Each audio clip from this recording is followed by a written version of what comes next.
how I started my DMX lighting journey, beginner's guide. So, if you want to learn DMX, but you're only learning how to use deodorant right now, this video is for you.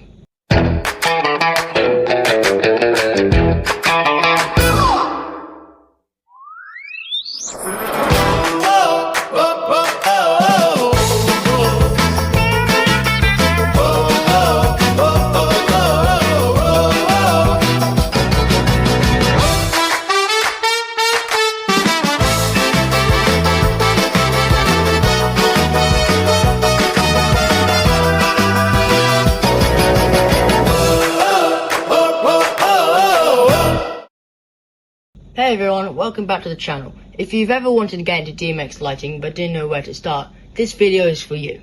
Today I'm going to share how I started my DMX journey, the gear I'll recommend if you're just starting, how DMX cables actually work, how to build your lighting setup over time, and finally the lighting controller I would recommend when you're ready to take things to the next level. So, let's get started. Part 1. How I started my DMX journey. When I first got into stage lighting, I wanted something that looked professional without being overly complicated. That's when I discovered the ADJ MyDMX Go. The MyDMX Go was a great starting point because it lets you control your lights using a tablet, smartphone instead of a large lighting desk. The interface is easy to understand and makes learning DMX much less intimidating. I started with a couple of fixtures and spent time experimenting with colours, movement and simple scenes. As I became more confident, I learned how to create different looks and different effects. If you're looking for your first moving heads, I would recommend the betopper LS10. They're affordable, easy to set up and have plenty of features for learning DMX. You get a pan, tilt movement, colour changes, gobos and different effects without spending a fortune. Now, let's quickly talk about DMX cables.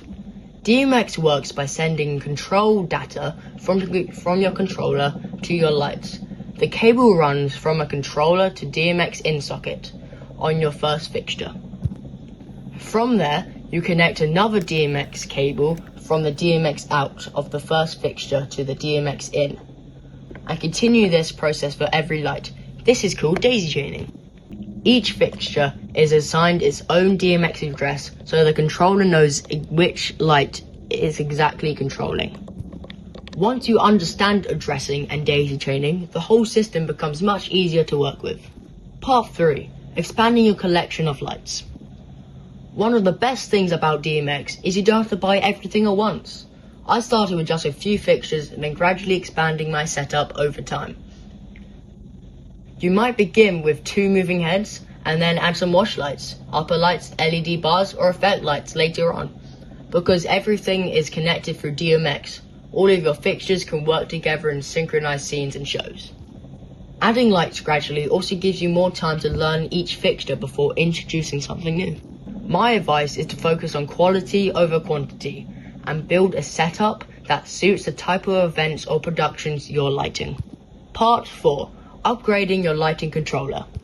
And eventually, you'll probably reach a point where you want more control and more advanced programming. That's when I'll recommend upgrading to the ADJ MyDMX5.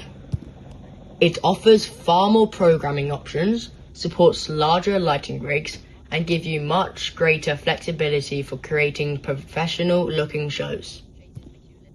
You'll be able to build detailed scenes, chases and cue lists while managing a much larger number of fixtures than you could do when you started.